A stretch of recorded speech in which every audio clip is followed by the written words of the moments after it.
তোরা এতটা কান্ত তারা গৌর প্রেমিক কামার হয়ে আমার পিতাই প্রেমের কাঙাল হয়ে তারা চোখের জলে গৌর পিতাইকে কিনে নিল। নিতাই চাঁদ বলেছে, দেখো আমরা দু ভাই গৌর নিতাই আমরা বিক্রি হইব, আমরাও বিক্রয় হয়ে যাই, তবে এই জাগতিক জগতের টাকা পয়সার কাছে নয়। অক্রোধ পরমানন্দ নিত্যানন্দ রায় অভিমান শূন্য নিতাই নগরে বেড়ায়। নিতাই যারে দেখে তারে বলে দন্তে তৃণধরি, আমারে আর আমার গৌর রে কিনিয়া লহ, একবার বলো গৌর হরি নিতাই গৌর হরি।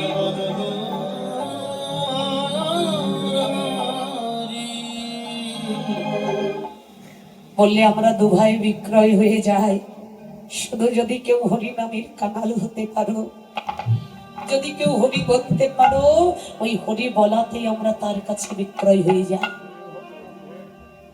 হরি বললে আমার গৌর নিতাই নয়, আমার মঙ্গল হবে।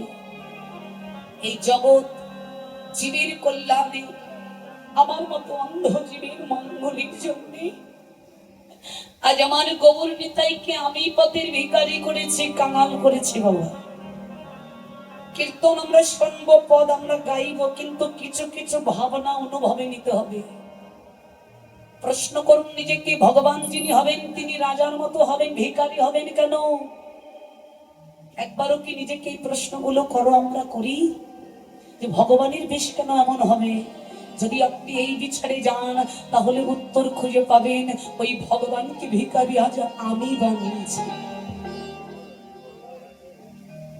ভগবানকে কানা আমি বানিয়েছি। আমি যদি ইচ্ছে করে সৎ পথ বাদ দিয়ে কুপথে না যেতাম, আমি যদি আজ মিথ্যে কথা ছেড়ে সত্য কথা বলতাম, আজ যদি আমি অন্ধ কৃষ্ণ ভোলা বহির্মুখী পথ বেছে না নিয়ে কৃষ্ণ বলে কাঁদতে শিখতাম, আমি যদি হরি নামের কাঙাল হতাম, আমার গৌরকে আজ ভিখারি হয়ে আসতে হতো না। গৌর আমার মতো পাপিষ্ঠকে তরানোর জন্যই তো ভিখারি কাঙাল হয়েছে। যে ভগবানকে আমি কাঙাল করেছি, যে আমার সুখের জন্য সব হারিয়েছে, কোনোদিনও ভাবি না যে আমার জন্য সর্বোচ্চ হারিয়েছে, আমি তাকে জীবনে কি দিলাম, যে আমায় এত কিছু দিল, আমি তাকে কি দিলাম? শুধু দিলই না, নিরন্তর দিয়েই চলেছেন। আজকে সেই ভাবনাই প্রকাশ করছে, দেখো তোমরা আমায় মনে রাখো আর না রাখো, তোমরা যদি আমায় একটুখানি ভালোবেসে ডাকো না, ওই ভালোবাসার ডাক আমি জনম জনম মনে রাখি। ভক্ত যদি ভক্তি দিয়ে কোনো জন্মেও মনে সন্তুষ্ট করে, ভক্তের ওই নিগুড় ভক্তি, ভক্ত আমায় ভুলে যায়, কিন্তু ভক্তের দেওয়া ওই নিগুড় ভক্তির ভাণ্ডটা আমি যতন করি আমার কাছে জনম জনম। তাই যদি না হতো আজ গৌর নবদ্বীপের ভূমিতে দাঁড়িয়ে কখনো ধবলি শ্যামলি বলে ডাকতো না। ধবলি ও শ্যামলি, তোদের বুঝি আজ আমার কথা মনে না?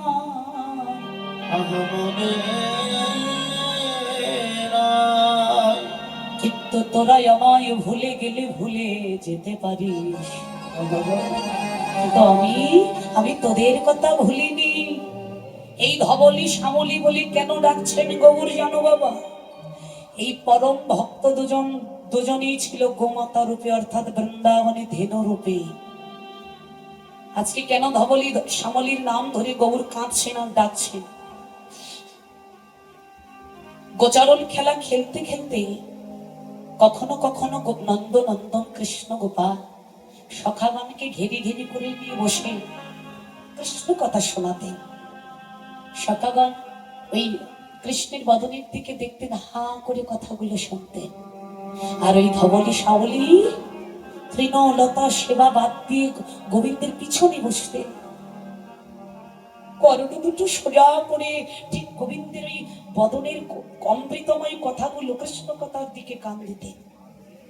দেখো মা, ওই কৃষ্ণ কথা ভগবান বলতো আর ধবলি সাবলি শুনতো, যেন সখাগণ হা করে দেখতো, আর ধবলি সাবলি কর্ণে শ্রবণ করতে করতে নয়ন দিয়ে ঝরঝর করে কাঁদত। ধবলি সাবলি নয়নের জল ছেড়ে দিয়ে কাঁদত। হ্যাঁ, যখন কাঁদত ভেতরে ভেতরে ভগবানকে জানাতো, হে গোবিন্দ, জানি না কোন জন্মের কুকর্মের ফলে আজকে বদন পেয়েছি, হস্ত পেয়েছি, সবই পেয়েছি। বলে হস্তটা পাইনি, 4 পদ, কিন্তু একটা বদন পেয়েছিলাম। কিন্তু দুঃখটা এই যে বদনে কথা বলবার মতো বাক শক্তি পাইনি। ধবলি সাবলির বুকের ভেতরটা দুমড়ে মুচড়ে যেত। ভগবান কি মনে মনে জানাতো, গোবিন্দ, তুমি যদি পরকুলে আমার কুলে জন্ম দিও, তুমি যে কুলেই জন্ম দিয়ে দুঃখ নাই, সেই জন্মে একটা দয়া করে কৃপা করে একটা বদন দিও। যে বদন শুধু বদন নয়, ওই বদনে একটু বাক শক্তি দিও। কেন জানো? মন চাই বুকের ভেতরটা ফেটে যায়, একটু কৃষ্ণ বলে কাঁদবো, চিৎকার করে কৃষ্ণ কৃষ্ণ বলে ডাকবো, কিন্তু ডাকতে চাইলেও যে ডাকতে পারি না। নিতাই গৌর,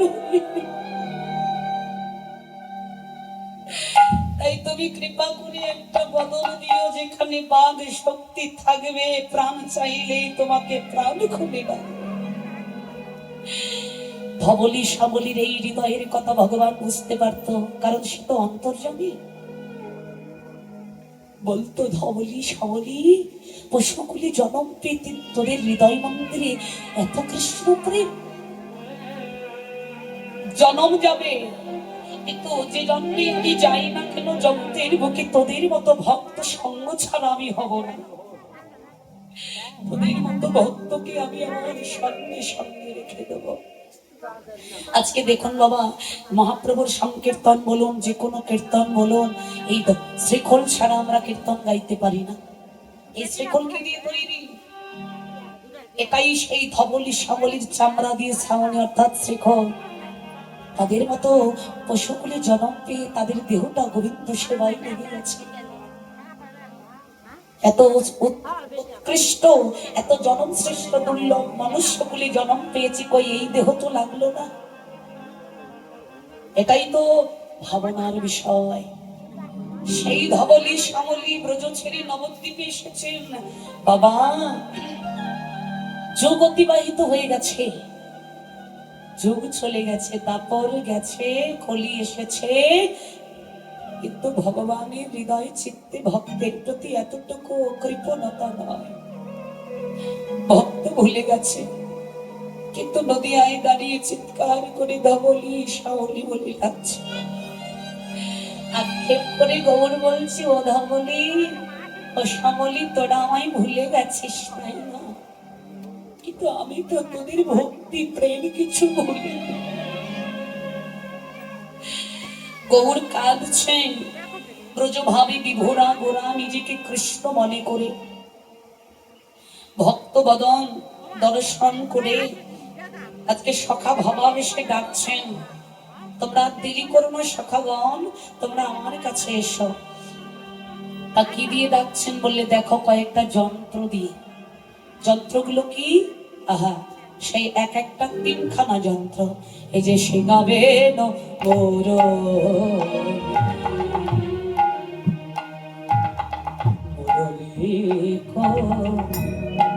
রিয়া জয়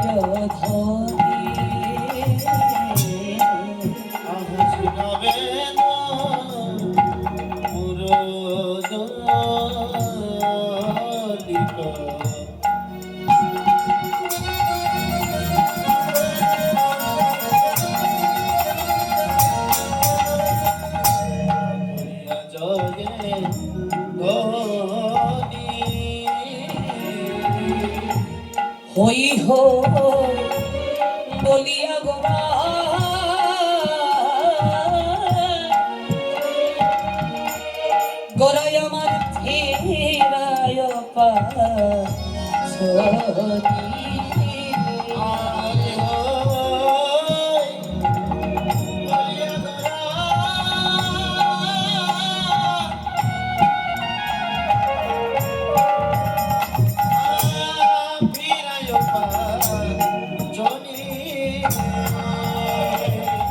ফেরাইতে লাগিল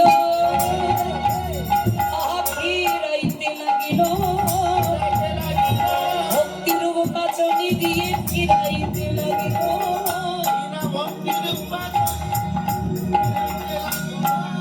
বলি ওই হরিবালা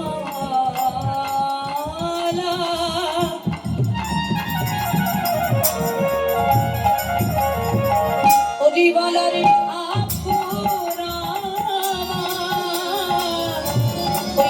হরে কৃষ্ণ হরি বলে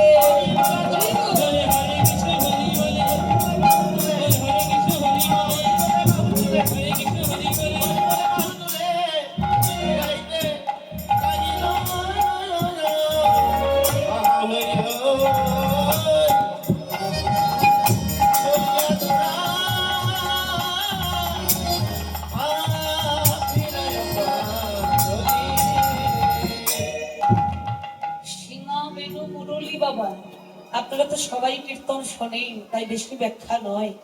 আপনারা বুঝতে পারছেন সিঙা বেনু মুরলী এগুলো একটাও নবদ্বীপের সম্পদ নয়, এগুলো কলিযুগের সম্পদ নয়, এগুলো দাপর লীলায় ব্রজ লীলার সম্পদ। সিঙা বাজাতে বাজাতে গোষ্ঠী যেত, বেনু বাজাতে বাজাতে ঘরে আসতো, রাধারানীর কথা মনে পড়লেই মুরলীটা বাজাতো। তাহলে এগুলো নদিয়ায় কি করে এলো? বলছে কিছুই আসেনি, গৌর মনে ভাবছেন আমি কৃষ্ণ। তাহলে গৌর যদি কৃষ্ণ হয় তাহলে ডাকছেন কাদেরকে? ভক্তদেরকে দেখছেন, কিন্তু সখা অনুমানি ডাকছেন, সখাগণ তোমরা এসো, গোষ্ঠী যাবে না? কিন্তু মূলত ডাকছে কাদের? ভক্তগণ। ভক্তগণকে বদন সিঙা বেনু মুরলীর ধ্বনি করে, হরি নামের ধ্বনি উচ্চারণ করে ডাকছেন। এবার বলো বাবা, ভগবানের বদনে হরি নামের ধ্বনি যদি কোনো ভক্তের কর্ণে পড়ে, সেটি আর মায়ের ঘরে বসে বলতে, সেটি আর মায়ার ঘরে থাকতে পারে না। যেমন আপনারা ছুটে এসেছেন, পাখিদের ভেতরে একটা পাখি আছে সবাই চেনেন, চাতক পাখি। ও পাখি নদীর জল পান করে না, পুকুরের জল পান করে না, টিউবওয়েলের জল পান করে না। আশায় আশায় মেঘের পানে চেয়ে থাকে কবে একটু কালো মেঘের বরিশন হবে। এমনি ভক্ত চাতক হাত ধরে বলো, দাদা চলো বিয়ে বাড়ি যাবো। যাবে না। দাদা চলেন ওই যে পাশের বাজারে একটা কনসার্টের আয়োজন, চলুন। আপনি হাত ধরে ধুতি ধরে টানবেন, মরে গেলেও যাবে না। কিন্তু যদি বলতে পারেন দাদা চলুন বড়তারা গ্রামে হরিবাসর, বলে দাদা একটু দাঁড়াও, আমি শুধু ধুতিটা পরে আসি। ভক্ত যারা আশায় থাকে কবে একটু হরি নবমৃত সুধা বাড়ি পান করব, আশায় চেয়ে থাকে। ওরে লালন ফকির বলেছেন একটা গানে যে চাতক বাঁচে কেমনে মেঘের পরিষ্করণে। দেহের খোরাক অন্নাদি ইত্যাদি দ্রব্যাদি অনেক আহার, কিন্তু পরমাত্মার খোরাকটা যে ওই একটাই, মধুমাখা কৃষ্ণ নাম, হরি নাম, সাধু সঙ্গ। এই এগুলোতেই ভক্ত বেঁচে থাকে, এগুলোতেই ভক্তের প্রাণ বাঁচে। আহা, এবার কি বলছেন? সেই দিন যন্ত্রের ধ্বনি অনুমানে হরি নামের ধ্বনি করে ভক্তদেরকে ডাকছেন। আবার বলছেন হই হই বলিয়া গোরা ফেরায় পাচনি। হই মানে বাবা মা দেখবেন অনেক সময় ওই গরু বাছুর